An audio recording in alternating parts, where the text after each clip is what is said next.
seek refuge in God from Satan the rejected. Peace be upon you. We will be looking at the word manna, which means leverage, empowerment, assert, uplift, support, elevated, or to cause a positive change in a status of a person.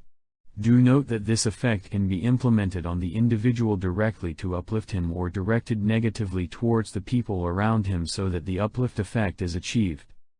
This map can be broken into 4 sections, the first being the examples of the prophets or people of the past, the second being the food given to the Bani Israel termed as manna, the third will be examples from constructions and destructions subheading, and the fourth will be daily interactions among humans, specifically when opportunities of power presents itself in terms of the message being delivered, charity, cunning business dealings, and exchange of prisoners of war. Let's begin with the first section, looking at the examples from the people of the past. In 26:22, Moses was responding to Pharaoh after he was put under pressure by Pharaoh's disempowering claim that Moses was ungrateful for being raised under him, and that he also murdered one of the Egyptians. Moses said, "And is this a leverage you remind me, that you have enslaved the children of Israel?" 28:5 And we wanted to empower those who were oppressed in the land and make them leaders and make them inheritors. 37-114 And we did uplift Moses and Aaron. 20:37 And we had already given leverage upon you another time. 28:82 And those who had wished for his position the previous day began to say, "Oh, how God extends provision to whom he wills of his servants and restricts it. If not that God had intended to preserve our status, he would have caused it to swallow us. Oh, how the disbelievers do not succeed." 12:90 They said, "Are you indeed Joseph?" He said, "I am Joseph, and this is my brother.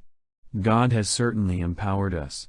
Indeed, he who fears God and is patient, then indeed, God does not allow to be lost the reward of those who do good."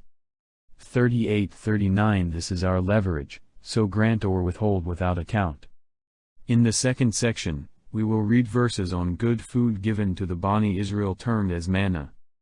20:80 O children of Israel, we delivered you from your enemy, and we made an appointment with you at the right side of the mount, and we sent down to you manna and quails. 2:57 And we shaded you with clouds and sent down to you manna and quails, saying, "Eat from the good things with which we have provided you." And they wronged us not, but they were, only, wronging themselves. 7-160 And we divided them into 12 descendant tribes, as distinct nations. And we inspired to Moses when his people implored him for water, "Strike with your staff a stone," and there gushed forth from it 12 springs, every people knew its watering place. And we shaded them with clouds and sent down upon them manna and quails, saying, "Eat from the good things with which we have provided you." And they wronged us not, but they were, only, wronging themselves. For the third section, we will look at examples of 2 differing instances of uplift, direct and indirect. In 84:21 it is mentioned that when the Quran is recited to them, they did not prostrate. For those who decide to humble themselves and comply, 84:25 will be applicable, except for those who believe and do righteous deeds. For them is a reward unchanged. In 41-6, the verse mentions about a role of a messenger, and for those who believed in the messenger. 41-8 Indeed, those who believe and do righteous deeds, for them is a reward maintained. 95-1-5 mentions the trajectory of human status that ends in a lowest state except for 95-6 Except for those who believe and do righteous deeds, for they will have a reward unyielding. 68-1-2 A verse for the messenger in the declaration in 68-3 And indeed, for you is a reward with a fixed status. 52-27 is an example of indirect application of manna. So God conferred leverage upon us and protected us from the punishment of the scorching fire. Verses in the fourth section revolves around human-to-human communication, where a power struggle can manifest itself to generate a hierarchy of influence. The first set of verses involves messengership.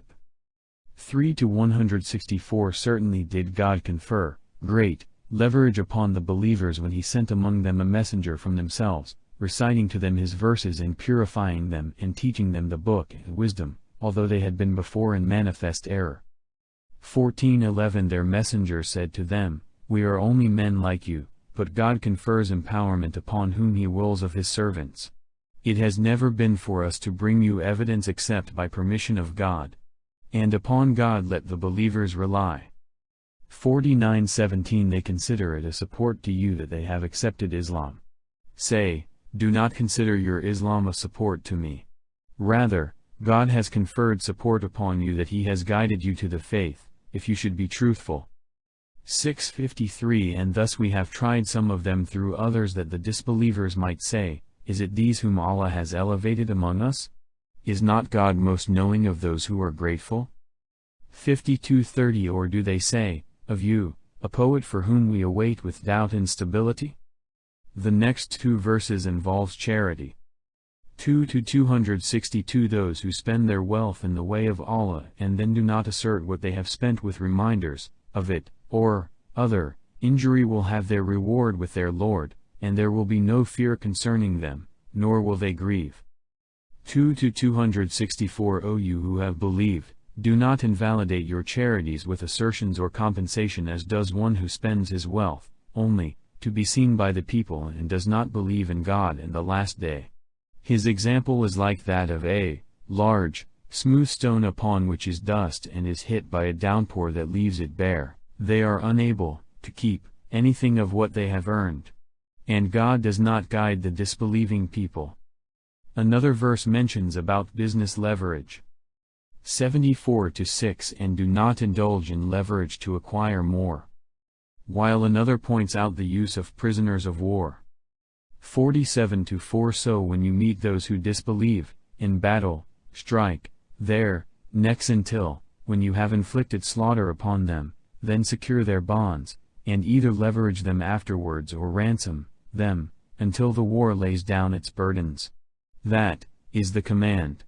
And if God had willed, he could have taken vengeance upon them, himself, but he ordered armed struggle, to test some of you by means of others. And those who are killed in the cause of God, never will he waste their deeds. Next, there is a verse that prevents believers from acting hastily to seize power before applying proper discretion, chapter 494. O you who have believed, when you go forth to fight in the cause of Allah, investigate, and do not say to one who gives you a greeting of peace, you are not a believer, aspiring for the goods of worldly life, for with Allah are many acquisitions. You yourselves were like that before, then Allah conferred his favor upon you, so investigate. Indeed Allah is ever, with what you do, acquainted. With that, we will close the topic of manna where we observe that most translations usually use the term favor which is slightly off due to the fact that fadli is the Arabic term for favor. God willing, when the topic involving fadli is released, we can see the significance of this observation.